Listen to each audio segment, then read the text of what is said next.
Rule, thank you so much for coming on to She Leads today. I am so excited to have you on the show and just to learn from you, hear your story. So thank you for coming. Absolutely. So you are a healthcare executive and cancer warrior and turned into an inspirational speaker and patient advocate.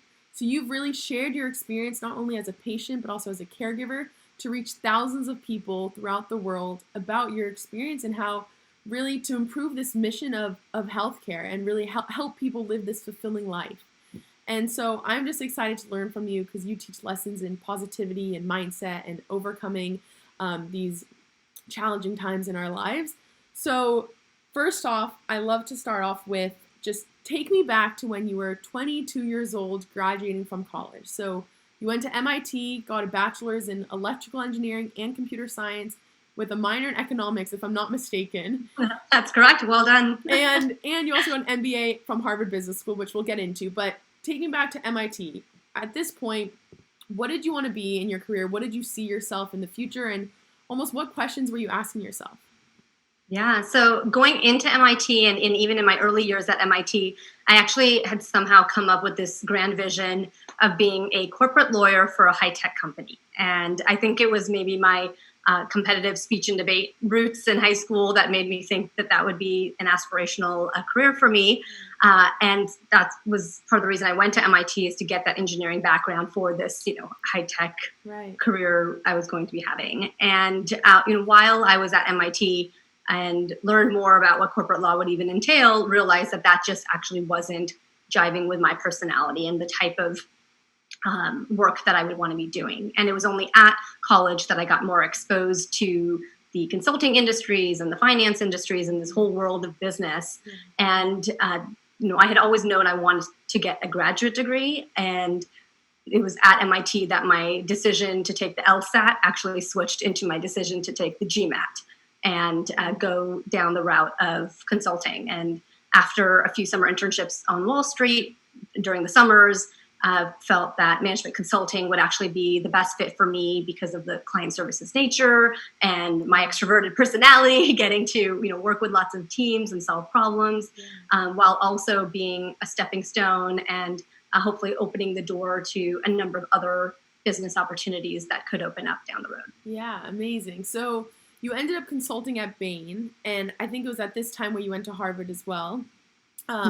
So at this stage, walk me a little bit through your career trajectory. And I know you asked yourself when we were talking prior, you asked yourself almost, how am I optimized? What am I optimizing for at this stage of my life? And I think that's such a valuable tool for someone, especially my age, kind of going into the real world now. How did you, tell me about that process. For sure. I think I've always lived a life that's very filled with intention and a sense of clarity around what is it that I'm looking for and wanting for that point in my life. And, the decision to switch from law into business and go into management consulting was because I was optimizing around keeping doors open and still figuring out what it is that I want to be when I grow up. And so I joined Bain Boston at that time. Spent a stint in Bain, India as well, before then going to business school to, explore more and, just have this graduate school experience. I had made the decision even before going to business school that I was going to return to Bain after graduation. And that was because at that point in my life, on the personal front, it became more important to optimize around geography and where it is that I would be living. Because, I got married before going into business school. My husband would be living in New York while I was in business school in Boston, and having that geographic flexibility of being able to transfer to Bain, New York, and knowing that at some point we would want to end up on the West Coast, and I could always potentially transfer within Bain. That was a driving decision at that time to return to Bain, and that's actually how it played out. We spent about a year in New York after I graduated from business school, and then we collectively transferred to the Bay Area. Yeah. And then you found Weddington Way. And so tell me about Weddington Way and color genomics, because I know a lot happened in between, and I know a lot of things happened that weren't expected. So walk me through this process and lessons learned. And Yeah, so on the professional side, I spent a few years at Bain San Francisco, and again was optimizing for the professional skills, the flexibility. I had my first child while I was at Bain, and I reached a point where I felt this itch to be part of building something. And I felt like if I'm going to be working so hard, I want to be more passionate about what it is that I'm doing and invested in it, and felt that transitioning into the startup life was the right point for me at that time. It was Weddington Way that I ended up joining, which was a consumer tech, retail startup focusing on bridesmaid dresses. And at that point in time, I wasn't optimizing around necessarily industry or, being passionate about the space itself, but really optimizing for transitioning from being a consultant to an operator, and what was the role and experience that was going to get me the hands-on experience that I was looking for to be part of building this company. Yeah. And I stayed there for 3 years, from pre-series A up through our acquisition by Gap Inc. at the end of 2016. And it was at that point in time that I felt career-wise, I still wanted to be part of a growing startup, but now I wanted to be part of something more mission-driven that I was personally passionate about. Yeah. And, I actually didn't know what that mission would be at that time.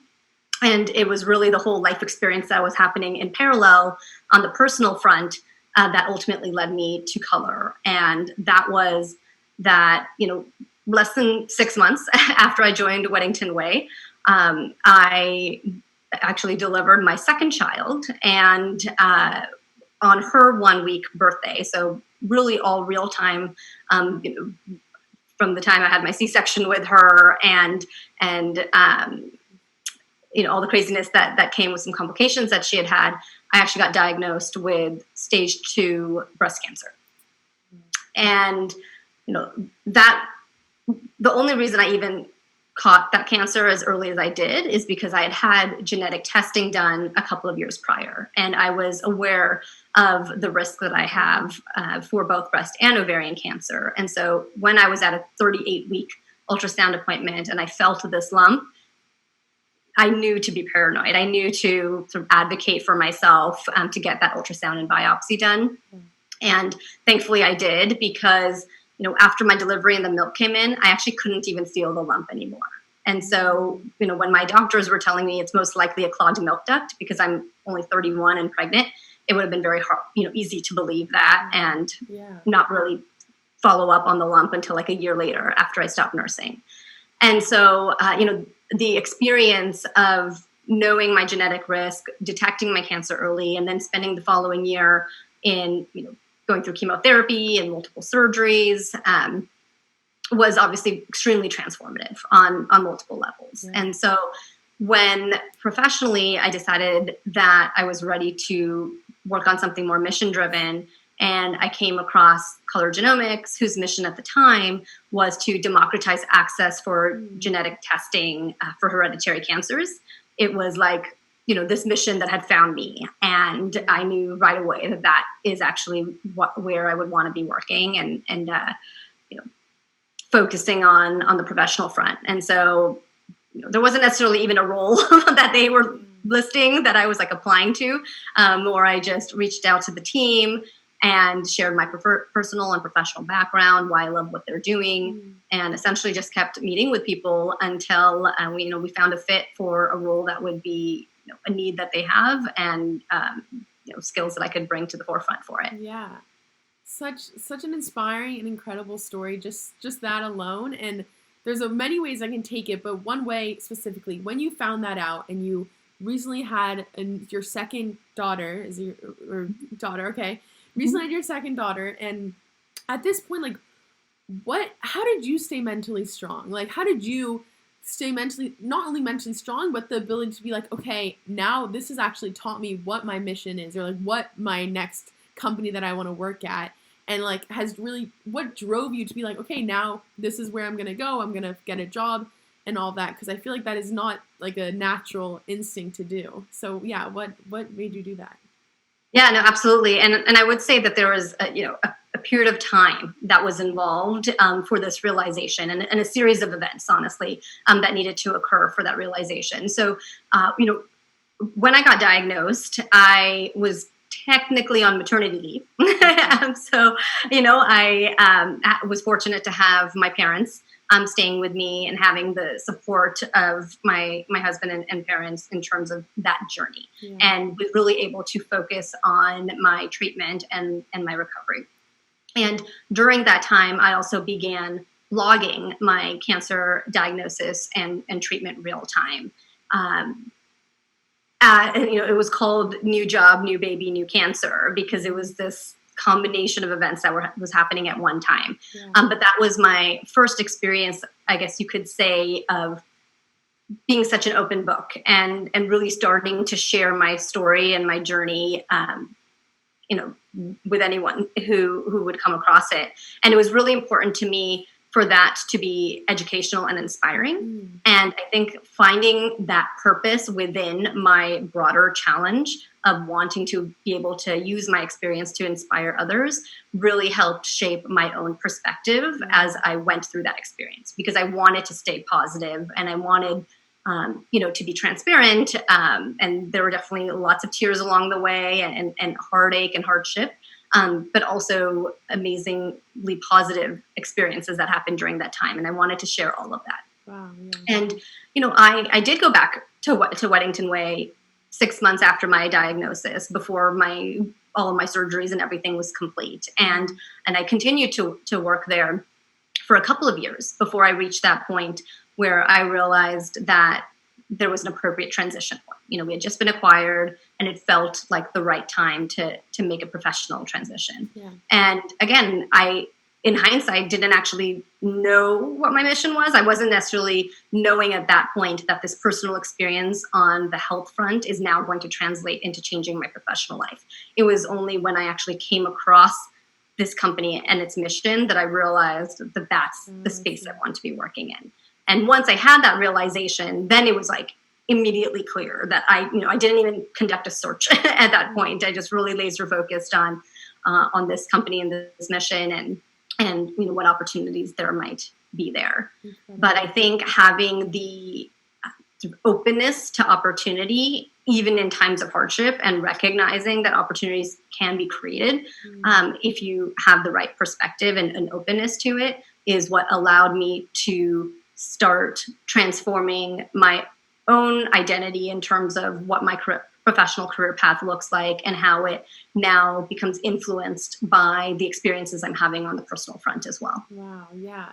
And I'm sure that not only was it like a form of therapy for you, but also just the power of community. I think that's what's so tangent in that story, is just like other people relating and feeling like, okay, there's someone else there that's going through this, and they feel what I'm going through, and I think that's so powerful. So we'll get into that, because that's such a big point of what you're doing today. But I think you mentioned briefly how when you found Color Genomics, there was really nothing stopping you. The mission was, you were so passionate about it, and you didn't know if there was a role for you. So I think this is great, honestly, career advice, in the sense that kind of tackling like someone my age going for like the role at a company versus the industry or the passion, or really like kind of going through these what do you call them, like requirements, and you think, okay, no, I can't do that because I won't fit the role. So kind of walk me through that that process and how you actually ended up getting a role at Color Genomics, and what lessons you learned that you can really tell someone who's going into the workforce about looking for a job. Sure. So, I would say my learnings actually even began earlier when transitioning from consulting into Weddington Way and the startup space, because I realized as an ex-consultant, I felt like I had a lot of value to add and like skills to use and apply. And yet it wasn't clear to me how to convey that. And depending on the stage of the company that I was looking at, it wasn't necessarily clear to them either, how exactly I would fit in. I wasn't like a coder or a salesperson and falling into these clear silos. And I think an important part of the exploration process was recognizing what stage of company that I'm looking to recruit for. Because if you are looking for one of those super early stages, then, there's just that clear need of coding and sales, etc. And if you're looking for the really big companies, they too tend to have much more clarity around the role, the function, the experience they're looking for. But when it comes to this whole gray area in between around growth stage startups, especially where the need is more someone who can be a Swiss Army knife and wear a lot of hats, because there's just a lot of more work than there are people to get that work done, then there's more flexibility around what role you can actually carve out for yourself in these companies. And so even with Weddington Way, I was introduced to the founder and CEO, Ilana Stern, of Weddington Way through a mutual friend. And it wasn't even in the context of recruiting as much as, two great women who should meet each other, and we just happened to hit it off. Yeah. And the role I ended up taking at the company was not one that she had necessarily even realized she needed until we started talking. It was not a job posting that was up and available. And so it was through that experience that I realized the potential of being able to carve out your own role through conversations, with the hiring team. And so when it came time to pursuing Color, I never felt like the lack of a job posting that I qualified for was a hindrance to me potentially working at that company. And that what was more important is getting to meet the people and getting to understand what the company is going through, where the needs of the company are at. And based on my experience and my passion, is there a match there? And really mutually discovering that together. And something that I haven't necessarily really discussed with anyone before, but the initial offer that for a role that Color had given me, I actually declined. And it was a very difficult decision for me because, I never expected to have a second offer at the company, right? It was like, I felt like, this is my one chance to work at this company. And I was so drawn by the mission of it that it became a very difficult decision to take this offer for a company I want to work at, but instinctively it just didn't feel like the right fit from a role standpoint. And I ended up declining it and communicating that rationale why. And was lucky to be working with a great team of people who then went on to explore other roles within the company that might be a better fit. And I ended up joining to lead their B2B marketing team.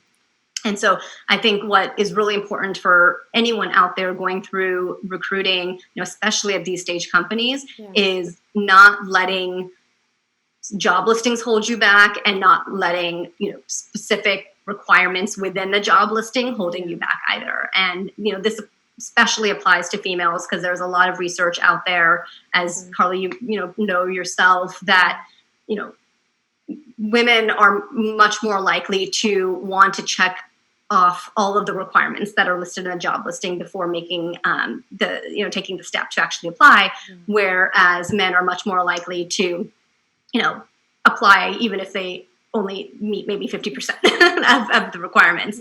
And so just making sure you're not your own roadblock, right? And taking the initiative to, especially if you find something you're passionate about, reaching out to the team, and you might surprise yourself in what opportunity you're able to carve out for yourself. Yeah, I think that's such a great piece of advice, because I think also you mentioned how the companies themselves may not even know what role they need, especially at that stage. Like everything's messy and things are changing so quickly. And I think once they know the type of person you are and establishing, okay, there's such a strong fit from a culture perspective and your passion for the mission. So I think there's definitely ways to really tap into that. So I love that.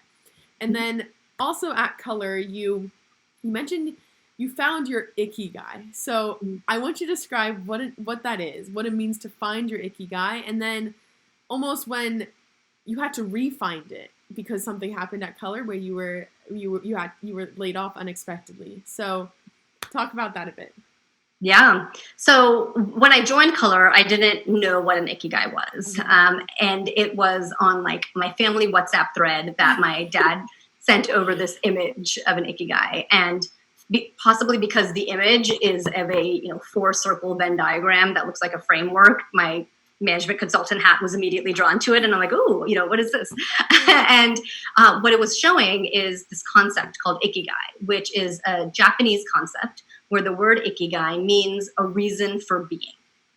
Okay, they don't have a term for retirement. It's more around what is your purpose and your reason for being. And that intersection of the four circles are, what you love, what you're good at, what you can be paid for, and what the world needs. Yeah. The intersection of those four things is your ikigai. And I was already working at Color when I saw this Venn diagram and was looking at the four quadrants, looking at the intersection, and came to this realization where I felt like, oh, I think I'm doing my ikigai. Like, I think I'm already there. Like, my work with Color is something that I love doing. The world needs, it's a paid job, and I feel like I'm good at it. And that was an incredibly amazing feeling and realization to have, that, there is this thing called ikigai that feels so important to achieve, and that I was in a role that had it. And I think partly because I had felt like I had found my ikigai, that when I unexpectedly was then laid off, just due to a strategic pivot at the company, it was especially blindsiding and especially hard, right? Because it's obviously hard anytime when you're going through a layoff. And I've been on both sides of the table, having to lay people off and now being laid off, that I really empathize with everyone involved in the decision making and going through that experience. Yeah. That it felt like this extra layer of uncertainty and grief, you could say, when I felt like I had lost my ikigai, because at that point in time, it also felt like it's something you only really get once, right? It's like you find your ikigai, you got to hold on to it, right? And so to lose that really raises the question of, like, where do you go from here? Like, what can you possibly do next? Because the idea of then just going and working at another company that I'm, being paid for and could be good at, and ikigai would define as your profession, not as your ikigai, just felt insufficiently rewarding. And so it was definitely a roller coaster of emotions that I went through. And, I do, like you had referenced earlier, I do a lot of talks now, inspirational talks, and part of them focus on the importance of resilience and how to build personal resilience. Yeah. And, some of what I speak about is how the roller coaster of emotions and stages of emotion that I went through following my career curveball, being laid off, were actually very similar to the roller coaster of emotions and stages of grief that I went through following my diagnosis. And it was going through those earlier stages that are, more of like shock and disbelief. But ultimately you start facing the stages of acceptance. And those involve, really recognizing the reality of the situation, but knowing that you're also going to be okay, or like believing that you're going to be okay. And it was when I was in those stages of acceptance that I started to reflect on what it is that I most loved about my work at Color, and what does that then mean for, what should come next. And it was this opportunity to create time and space for myself to, really redefine a sense of identity in terms of what being a working parent means to me, and what balance I want to be able to have in that role, at home and in career. And part of that reflection was realizing that through my role at Color, a lot of my external facing work was in fact sharing my personal story and sharing my own health story of the role genetic testing had played in my life, and speaking for the power of genetic information. And it went back to that same passion that I had when I was blogging, throughout my journey of experience sharing to educate and inspire others. And I realized that aspect of the work that I had been doing on behalf of a company could in and of itself be my mission and could be my full-time focus. And it was through that evolution that I realized you don't have just one ikigai. At different points in life, you may have different ikigais, and sometimes you actually have to create them for yourself. And it was through this evolution, it was that I decided to start Silver Linings and be a full-time inspirational speaker and really, create this next stage of Ikigai for myself. Incredible. I love that so much. So, okay, so you mentioned how you really talk about the power of resiliency and just almost building a muscle to be more resilient and the power of positivity. So I want to know, what advice do you have? Because in the moment, when you're in a dark time or a dark place, and in the moment, it's really hard to see the light at the end of the tunnel. It's really hard to really get out of that and be like, it will pass, it will get better. And so what advice do you have for those who are going through that moment? And it's really interesting. I was talking to another guest on the show, and oftentimes we view our hardest moments as our greatest moments in a weird way, but they could be the same moment because you learn your greatest lesson from it. But at the time, you don't see that lesson. And I've definitely experienced that with things at Stanford and everything. So how do you almost teach people to be like, okay, yes, it's really much easier to reflect on it, but how can you go through it in the moment, if that makes sense? Yeah. So I think the first thing I would like to say is just to recognize that those emotions of uncertainty or fear or distress are perfectly normal and okay to feel. And someone isn't not resilient because they feel those feelings. Right. It's the process of feeling those feelings that set the foundation for someone to then build their resilience. Yeah.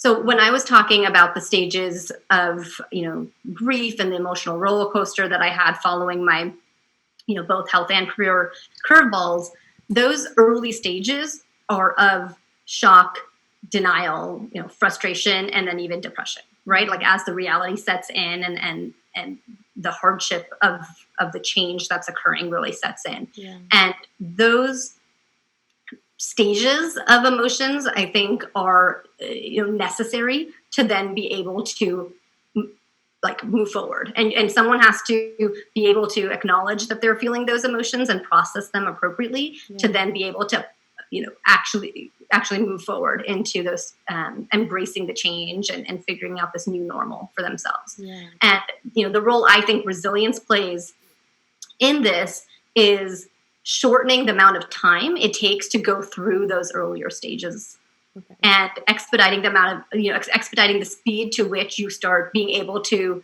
embrace and respond more positively to this change. And even you mentioned earlier referencing resilience as a muscle, and that's something I talk about a lot. And what's important to remember is that just like building any muscle, resilience is a muscle that takes time and intention to build. And so whether it's the small daily challenges that we face or these bigger life curveballs that we don't expect, working towards strengthening that muscle is cumulative. It's cumulative in nature, and it is going to, help you face future challenges better.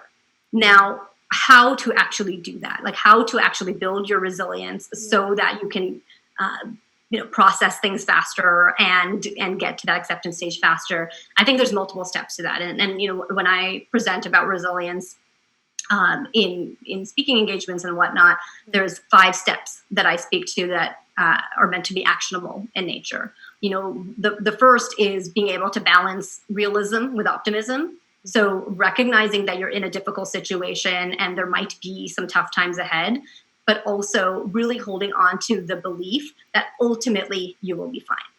And there's a difference in being an optimist and thinking that everything's going to be okay, by the end of the month or by the end of the year, because that might not be true, right? You don't necessarily know what that timeline will be, but believing that you will ultimately prevail and that you ultimately will be okay and maybe even stronger because of it is a very important belief to have throughout your hardship. Some of the others focus around staying socially connected and allowing others to help you. Oftentimes we turn inward and isolate ourselves when we're going through a challenge. Going through something like a layoff, there's ego and pride involved in that, and maybe not wanting to share that with others. But recognizing the emotional and mental benefits of having people to rely on that you can find comfort with, and have them be a sounding board to help you through those hard times. Yeah. There's what I call finding sources of energy, especially in times like now, when as a society, we're staying at home much more than we are accustomed to, working from home, and our professional and personal lives are becoming more intertwined as a result than ever before. It becomes even more important to find sources of energy and carve out time and space to be able to re-energize. And that really comes back to self-care, whether it's, physical health, and, for me, that's dance, right? Dance has always been my go-to form of energy. And, for others, it might be going for a run. But from a mental and emotional standpoint, it's really about, seizing moments of empowerment and finding those opportunities where, there are circumstances that you can control within what is otherwise a very uncontrollable situation. Yes. And the example I share of that is when I was going through my treatment, I knew my hair was going to fall out. And yet, 2 weeks after my first chemotherapy appointment, when my hair began to fall out, it was still very shocking and very difficult process to go through. Mm-hmm. And I didn't want it to just be one more thing that was happening to me. And so I made the choice, and I seized the moment to proactively have my head shaved off. Mm-hmm. And going through that felt like I was now taking control of a situation in what otherwise felt very uncertain and uncontrollable. Yeah. And so it's little examples like that where you tap into energy sources that you didn't know that you have, and build your resilience, one sort of baby step at a time. Yeah. I love that. I think so many incredible lessons in there, and you're really such an inspiration to so many people. So I'm just really happy to have you on the show.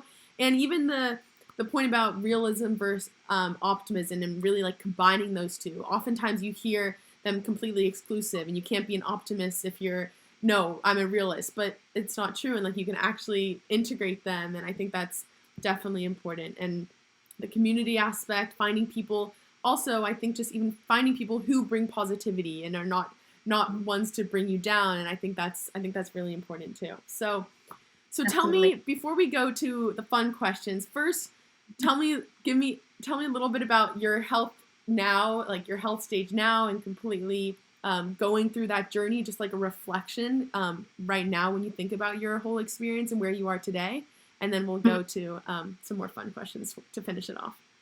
Sure. So this past weekend actually was my 6-year anniversary of my diagnosis. Wow. And, which means that I have passed the milestone of being 5 years cancer-free, which is incredibly important from a sort of medical standpoint. And as I reflect on these past 5 to 6 years, it's amazing how much my life has changed in ways that I never would have expected or sort of thought for myself. And part of that involves this sense of clarity in regards to what is important. So people often speak about how chemotherapy ages the body. Mm-hmm. And I feel like it can also mature the mind, right? Whereas a realization that people often don't have until maybe their 50s around, what legacy it is that they want to leave behind, or, what it is the mission that they want to be working on. I feel like I've had this opportunity given to me to be able to focus on that in my 30s, and, starting in my 30s. And so for me now, health and life is much more around purpose, and it's not about looking for a job or looking for a career, but it's living a purpose. And, I'm actually extremely thankful for the health journey that I did have, because there have been so many silver linings along the way that are 1 hour, podcast interviews in and of themselves. But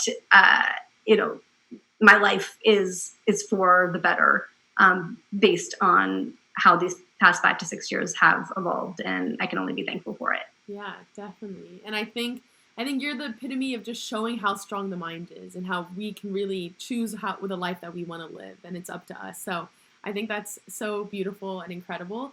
So, okay, Parul, we're going to finish off with 2 questions. I think you touched on this a little bit with dance, but what is a passion or hobby you have that's just unrelated to your work? Oh, yes. So that would definitely have to be dance. Okay. I started training in Indian classical dance when I was like 3-4 years old. Wow. And continued that all through, childhood as well as in college, co-founding the first fusion dance team at MIT, then doing Bhangra, so all different forms of Indian dance. Even as a full-time management consultant for Bain, was was a member of a contemporary Bollywood dance company where it was called the SA Dance Company based out of New York. We performed at the Alvin Ailey Dance Theater. So I was, flying to client meetings in Denver and then like adjusting them around my rehearsal schedule because, I wanted to be back, for this very important passion that I was having. And even when I moved to California after my treatment, dance was what I returned to stay healthy and stay fit. And I joined a dance company based out of San Francisco. More recently, I would say my experiences with dance have evolved to now focus on my daughters and channeling my passion for dance through them. Luckily, they both love it. And even though my friends think I'm probably like imposing it on them, I swear they actually love dance themselves. But teaching them Indian dance and building their confidence and grace through dancing and stage presence is very important to me. And sometimes it's even just doing like a Kids Bop dance along YouTube video with them. But dance would definitely be my answer to. I love it. A question unrelated to my work. Yeah, I think that's great. And I think the fact that your kids are still in it, I believe they love it based on my personal experience. I have 2 older sisters. My mom put them in dance. They loved it. She put me in dance and I hated it and I couldn't do it. So then I started playing soccer. So I think they would have told you by now probably. So I believe you. Okay, as a final question, what is a fun or weird talent that you have that no one else really knows about? So I'm going to go first. So mine is blueberry throwing, and I do it at the end of every episode. All right. Okay. Here's a blueberry. Okay. Okay. Let's see how this goes. Okay. There we go. Ooh, success. Well done. Thank you. So I don't think this is a skill that I can necessarily demonstrate on our interview here, but something that my family knows about, but oftentimes people who know me professionally or otherwise don't necessarily know, is I'm very just like handy when it comes to random repair work around the house. And so I've fixed like an electric garage opener. I've installed our own like garbage disposal in our sink, and Amazing. It like bothers me if I actually have to call a repair person to come in, because my preference is to be able to do it myself. And I've even like swapped out all of the lighting sconces in our home and installed them myself. And so it's just this like random kind of a hands-on handy woman sort of skill set. I love it. I'm sure that comes very useful. So I think that's great. Absolutely. Yeah. Well, thank you so much. I've learned so much. I'm going to search for my ikigai in my next chapter. And just, you taught so many lessons, and I'm really, really so honored that you came on the show. So thank you so much. Thank you. Can I leave you with one final thought? Of course. That is that there's, when people talk about silver linings, they're often focused on finding their silver lining and looking for that silver lining. And even as we're going through quarantine and shelter in place, and people have been referring to silver linings, it's been more like nature reclaiming itself and examples of what I would call positive side effects of the experience. What I want to encourage people to do is not just look for their silver linings, but actually go out and create them.